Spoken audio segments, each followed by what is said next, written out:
A paz do Senhor a todos. Estamos retornando para darmos continuidade à leitura da Bíblia em ordem cronológica. E hoje, no 327º dia, lendo esta linda história que Deus escreveu para nós, trago para a leitura o livro 1 de Coríntios, dos capítulos 1 a 3. Mas antes, falaremos sobre considerações preliminares a características especiais do livro. Autor, Paulo. Tema, problemas da igreja e suas soluções. Data, 55-56 depois de Cristo. Considerações preliminares. Corinto, uma cidade antiga da Grécia, era, em muitos aspectos, a metrópole grega de maior destaque nos tempos de Paulo, assim como muitas das cidades prósperas do mundo de hoje. Corinto era intelectualmente arrogante, materialmente próspera e moralmente corrupta. O pecado, em todas as suas formas, graçava nessa cidade de má fama, pelas suas licenciosidades. Juntamente com a Prisca e Áquila, e com a sua própria equipe apostólica, Paulo fundou a igreja em Corinto, durante seu ministério de 18 meses ali, na segunda viagem missionária. A igreja era composta de alguns judeus, sendo sua maioria constituída de gentios convertidos do paganismo. Depois da partida de Paulo de Corinto, surgiram vários problemas na jovem igreja, que requereram sua autoridade e doutrina apostólica por carta e visitas pessoais. A primeira epístola ao Coríntios foi escrita durante seu ministério de 3 anos em Éfeso. Na sua terceira viagem missionária, Paulo soube em Éfeso dos problemas de Corinto. Depois, uma delegação da congregação em Corinto entregou uma carta a Paulo, em que lhe pedia instruções sobre vários assuntos. Paulo escreveu esta epístola tendo em vista os informes ouvidos e a correspondência recebida daquela igreja. Propósito. Paulo tinha 2 motivos principais ao escrever esta epístola. Primeiro, tratar dos sérios problemas da igreja de Corinto, de que fora informado. Eram pecados que os coríntios não levavam muito a sério, mas que Paulo sabia serem graves. Segundo, aconselhar e doutrinar sobre variados assuntos que os coríntios lhe encaminharam por escrito. Isso incluía assuntos doutrinários e conduta e pureza, tanto individual como da congregação. Visão panorâmica. Esta epístola trata dos problemas que uma igreja experimenta quando seus membros continuam carnais e que não se separam de uma vez dos incrédulos a seu redor. São problemas tipo espírito de divisão, tolerância de pecado tipo incesto, imoralidade sexual em geral, ação judicial entre os cristãos, ideias humanistas a respeito da verdade apostólica e conflitos a respeito da liberdade cristã. Paulo também instruiu os coríntios a respeito do celibato e do casamento, o culto público, inclusive a ceia do Senhor, e a oferta para os santos de Jerusalém. Entre os ensinos mais importantes de Paulo em 1 de Coríntios está o das manifestações e dons do Espírito Santo nos cultos da igreja. O ensino desses capítulos é o mais rico do Novo Testamento sobre a natureza e o conteúdo da adoração na igreja primitiva. Paulo mostra que o propósito de Deus para a igreja inclui uma rica variedade de dons do Espírito através dos crentes fiéis e de pessoas chamadas para exercer certos ministérios. Uma divisão dentro da unidade, comparável às múltiplas funções do corpo humano, no da operação dos dons espirituais na congregação. Paulo faz uma distinção essencial entre a edificação individual e a coletiva como assembleia, e reitera que todas as manifestações públicas dos dons devem brotar do amor e existirem para a edificação de todos os crentes. Características especiais. 5 características especiais vemos em 1 de Coríntios. Primeiro, de todo o Novo Testamento, é a epístola que mais trata de problemas. Ao tratar dos vários problemas e assuntos de Coríntios, Paulo apresenta princípios espirituais claros e permanentes, sendo cada um deles universalmente aplicáveis à igreja. Segundo, há um destaque geral sobre a unidade da igreja local, como corpo de Cristo. Destaque este no ensino sobre divisões, ceia do Senhor e dons espirituais. Terceiro, esta epístola contém o mais amplo ensino do Novo Testamento, em assuntos de grande importância, como o celibato, o casamento e o novo casamento. A ceia do Senhor, línguas, profecias e dons espirituais durante o culto, o amor cristão e a ressurreição do corpo. Quarto, a epístola é de valor incalculável para o ministério pastoral, no tocante à disciplina eclesiástica. Quinto, salienta a possibilidade indubitável de decair da fé. Aqueles que persistem numa conduta ímpia e que não têm firmeza em Cristo. A inspiração do dia. A divisão da igreja. Falso conceito do ministério cristão. No capítulo 1, versículo 7, destaco: nenhum dom vos falta. Paulo elogia os coríntios porque Deus, na sua graça, lhes outorgou dons espirituais específicos. Esses dons são valiosos e indispensáveis para corroborar o ministério do Espírito Santo na igreja. Sem eles, os crentes deixam de fortalecer e de ajudar uns aos outros como Deus deseja. Em lugar nenhum desta epístola, Paulo descarta esses dons. Pelo contrário, ele procura mudar a atitude dos coríntios decorrente aos dons espirituais, de modo que eles os usem segundo o propósito de Deus. Ainda no versículo 7 destaco: esperando a manifestação de nosso Senhor. Os cristãos primitivos viviam na expectativa da volta de Cristo para os seus dias. Tinham uma fé firme no fato da vinda do Senhor, vivendo cada dia na expectativa daquela grande esperança. Note que a esperança do cristão é a volta pessoal do Senhor Jesus Cristo e não o conjunto geral dos eventos que assinala os últimos dias. Eu sou de Paulo, de Apolo, de Cefas. Preste atenção na mensagem no versículo 12. Começaram a surgir facções entre os dirigentes da igreja de Corinto. Alguns membros da igreja passaram a considerar mais a certos ministros do evangelho do que o próprio evangelho. Paulo condena essa atitude e os faz lembrar que nem ele, nem qualquer outro homem foi crucificado por amor a eles. Esse mesmo erro ainda existe hoje. Alguns crentes se apegam mais a um certo pastor ou evangelista do que a Cristo e a sua palavra. Essa atitude pode torná-los infiéis ao princípio cristãos e até mesmo levá-los a dividir a igreja. Sempre devemos tomar o cuidado de concentrar nosso amor, devoção e lealdade em Deus e na sua palavra, não em qualquer pastor ou outra pessoa. E eu de Cristo. Ainda dentro do versículo 12. O partido de Cristo provavelmente consistia dos falsos mestres que eram inimigos do apóstolo e que alegavam ter espiritualidade e sabedoria superiores. Acreditavam que seus conhecimentos, ciência, os isentavam das restrições da lei e das exigências da moralidade. Estavam procurando induzir a igreja para o seu evangelho distorcido. É contra eles e contra os seus discípulos em Corinto que Paulo sustenta um conflito. Cristo enviou-me não para batizar. Preste atenção na mensagem no versículo 17. Paulo não está depreciando o ensino de Cristo a respeito do batismo. Pelo contrário, deixa claro que delegou aos seus auxiliares o trabalho de batizar, assim como fizeram Cristo e Pedro.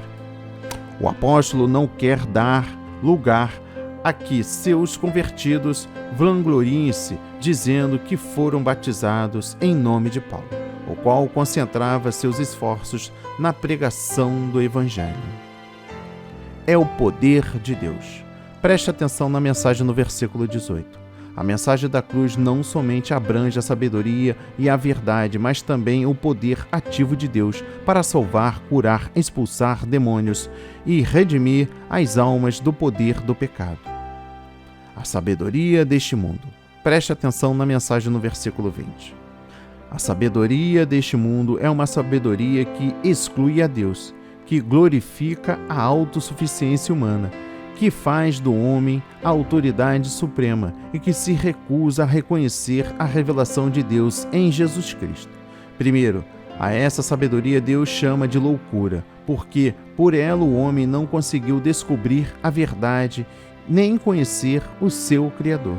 Segundo, o crente deve manifestar desprezo segundo Deus, ante a sabedoria humana e a cosmovisão secular. O Evangelho e a mensagem da cruz nunca devem ser associados à filosofia, à ciência ou a qualquer outra forma de sabedoria humana. Pela loucura da pregação. Preste atenção na mensagem no versículo 21. Não é o método da pregação que é tido como loucura pela sabedoria humana, mas a mensagem do supremo senhorio de Cristo crucificado e ressurreto. Deus escolheu as coisas loucas. Preste atenção na mensagem no versículo 27. Nos versículos 25 a 29, Paulo acentua que os padrões e os valores de Deus são diferentes dos aceitos pelo mundo e que, agora, ele está aniquilando os falsos padrões do mundo, bem como sua sabedoria. Aniquilar as coisas que são. Preste atenção na mensagem no versículo 28. Através da crucificação e da ressurreição de Jesus e da escolha de coisas humildes deste mundo, Deus aniquila as coisas estimadas desta presente era. Deus está atualmente aniquilando a filosofia e a psicologia humanista, bem como todos os demais sistemas mundanos. Jesus Cristo, para nós, foi feito. Preste atenção na mensagem no versículo 30. É mediante Cristo, em Cristo e com Cristo que o crente recebe sabedoria da parte de Deus e experimenta a justiça, a santificação e a redenção. Enquanto estivermos ligados com Cristo, Ele é a fonte de todas essas bênçãos. No capítulo 2, destaca o versículo 1. Não fui com sabedoria. Preste atenção na mensagem no versículo 1. O conteúdo da pregação de Paulo não foi segundo a última expressão da sabedoria humana, quer no mundo, quer na igreja. Antes, concentrava sua atenção na verdade central do Evangelho, a redenção em Cristo e no poder do Espírito Santo. Ele tinha plena consciência das suas limitações humanas, da sua insuficiência pessoal e dos seus temores e tremores interiores. Daí, ele não depender de si mesmo, mas da sua mensagem bíblica e do Espírito Santo. Como resultado, houve uma maior demonstração da obra e do poder do Espírito. Em demonstração do Espírito e de poder. Preste atenção na mensagem no versículo 4. Primeiro, como demonstração do poder do Espírito Santo, a pregação de Paulo inclui, ponto número 1, a ação do Espírito Santo que convence as pessoas do pecado, da justiça e do juízo, e o testemunho que ele dá do poder salvífico do Cristo ressurreto. Ponto número 2, o poder de transformar vidas. Ponto número 3, o poder de levar a efeito a santidade do crente. E ponto número 4, o poder de Deus manifesto por sinais e maravilhas. Segundo, vários outros trechos do Novo Testamento acentuam que a pregação do Evangelho nos tempos neotestamentários era acompanhada pelo poder especial do Espírito Santo. Terceiro, todo ministro do Evangelho deve orar para que, através do seu ministério, ponto número 1, o povo seja salvo. Ponto número 2, os novos crentes sejam cheios do Espírito Santo. Ponto número 3, os espíritos malignos sejam expulsos. Ponto número 4, os enfermos sejam curados. E ponto número 5, os discípulos aprendam a obedecer aos padrões e ensinos justos de Cristo. No versículo 12 destaco, para que pudéssemos conhecer. As coisas que Deus preparou para os que o amam podem ser compreendidas pelo crente mediante a revelação e a iluminação do Espírito. À medida que o crente lê e estuda a Bíblia, o Espírito Santo ilumina a sua compreensão da verdade. Além disso, o Espírito comunica ao crente fiel uma forte convicção quanto à origem divina das Escrituras. Palavras que o Espírito Santo ensina. Preste atenção na mensagem no versículo 13.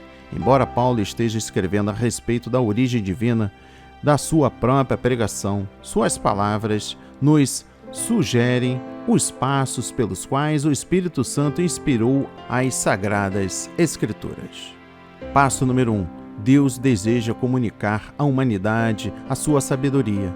Essa sabedoria dizia respeito à nossa salvação e concentrava-se em Cristo como a sabedoria de Deus. Passo número 2. Foi somente pelo Espírito Santo que a verdade e a sabedoria de Deus foram reveladas à humanidade. O Espírito Santo conhece plenamente os pensamentos de Deus.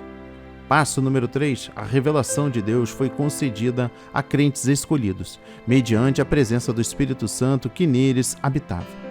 Passo número 4. Os escritores da Bíblia usaram palavras ensinadas pelo Espírito Santo. O Espírito Santo guiava os escritores na escolha das palavras que empregavam. Ao mesmo tempo, a orientação do Espírito na comunicação da verdade divina não era mecânica. Pelo contrário, o Espírito usava o vocabulário e o estilo pessoal de cada escritor. Passo número 5. As Escrituras divinamente inspiradas são compreendidas pelos crentes espirituais, à medida que eles examinam o seu conteúdo pela iluminação do Espírito Santo. Daí, tanto os pensamentos quanto a linguagem das Escrituras foram inspirados pelo Espírito de Deus. Nenhum escritor sequer escreveu uma única palavra ou frase errada. A palavra de Deus foi protegida de todo o erro por meio do Espírito Santo. Nós temos a mente de Cristo. Preste atenção na mensagem no versículo 16. Ter a mente de Cristo significa conhecer sua vontade e seu plano e propósito redentor. Significa avaliar e considerar as coisas da mesma maneira que Deus as vê. Atribuir-lhe a importância que Deus lhes atribuiu. Amar o que Ele ama e detestar o que Ele detesta. Significa entender o que é a santidade de Deus e a malignidade do pecado. Logo, receber o Espírito e segui-lo faz com que os valores e a cosmovisão do crente se tornem radicalmente diferentes do modus vivendi e da sabedoria deste mundo. E por fim, o capítulo 3. Como as carnais. Preste atenção na mensagem no versículo 1. Um dos problemas principais da igreja de Corinto era a sua tentativa de desfrutar das bênçãos de Deus e, ao mesmo tempo, recusar separar-se dos maus caminhos do mundo. Primeiro, os dirigentes da igreja de Corinto deixavam os novos crentes permanecer nas congregações sem abandonarem muito das suas práticas pecaminosas. Os coríntios estavam tolerando na igreja divisões egoístas, filosofia mundana, inveja e contenda, orgulho e imoralidade, ações banais na justiça, frequência às festas idólatras e a rejeição dos ensinos apostólicos. Os coríntios deixaram de perceber a necessidade absoluta da verdade apostólica, do amor e dos padrões da piedade. Passaram a exercitar erroneamente os dons do Espírito, profanar a ceia do Senhor e distorcer a mensagem do Evangelho. Segundo, o próprio Jesus adverte que qualquer igreja que tolera dentro da sua comunhão as práticas iníquas deste mundo ou a distorção da verdade bíblica será rejeitada por ele e perderá seu lugar no reino de Deus.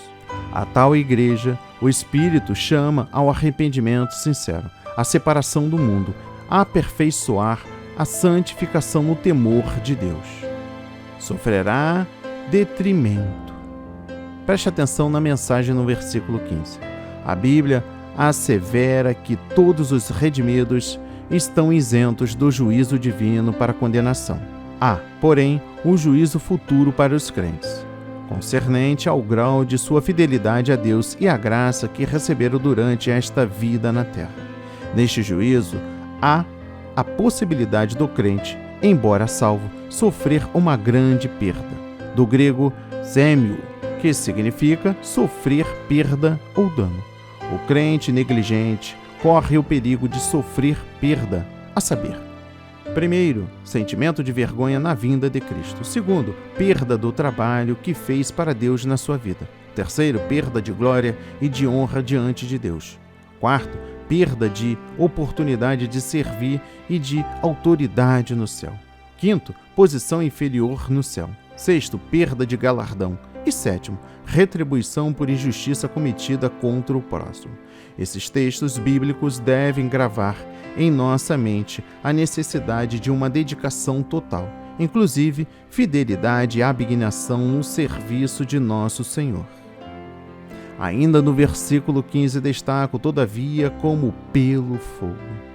Fogo provavelmente significa salvo por um triz, como alguém que está numa casa incendiada e escapa através do fogo, só com a vida. Deus avaliará a qualidade da vida, da influência do ensino e do trabalho na igreja de cada pessoa e, especialmente, de cada obreiro. Se sua obra for julgada indigna, ele perderá o seu galardão, mas pessoalmente será salvo. Note que esse trecho não ensina a doutrina do purgatório. Refere-se a um julgamento de obras e não à purificação da pessoa quanto aos seus pecados. Sois o templo de Deus. Preste atenção na mensagem no versículo 16. A ênfase aqui recai na congregação inteira, isto é, os crentes, como o templo de Deus e como a habitação do Espírito Santo. Como o templo de Deus em meio a uma sociedade perversa, o povo de Deus em Corinto não devia participar dos pecados prevalecentes naquela sociedade. Devia rejeitar todas as formas de imoralidade. O templo de Deus deve ser santo. E por fim, o versículo 17. Deus o destruirá. Paulo apresenta uma das advertências mais sérias do Novo Testamento aos que têm a responsabilidade de edificar a Igreja de Cristo. Esse trecho tem relevância especial para todos que ocupam cargo de ensino e liderança na obra de Deus. Se alguém profanar ou corromper o templo de Deus, isto é, uma congregação local ou um grupo de congregações, o próprio Deus castigará aquele indivíduo com terrível ruína e morte eterna. O crente pode corromper a Igreja de Deus ao, primeiro, participar de imoralidade. Segundo, fomentar mentiras, engano e ambições egoístas. Terceiro, difundir falsa doutrina, rejeitar a revelação apostólica e demonstrar injustiça à verdade bíblica. Quarto, aceitar o pecado e o mundanismo dentro da congregação. Quinto, querer promover a igreja por meio de sabedoria mundana ou com um evangelho pervertido. Que a palavra de hoje toque profundamente o seu coração e transforme a sua vida para a honra e a glória do Senhor. Leia a Bíblia diariamente, pois este é o verdadeiro canal que se aprende, conhece a verdade e ouve a voz de Deus. Amém. E graças a Deus, graças a Deus, graças a Deus.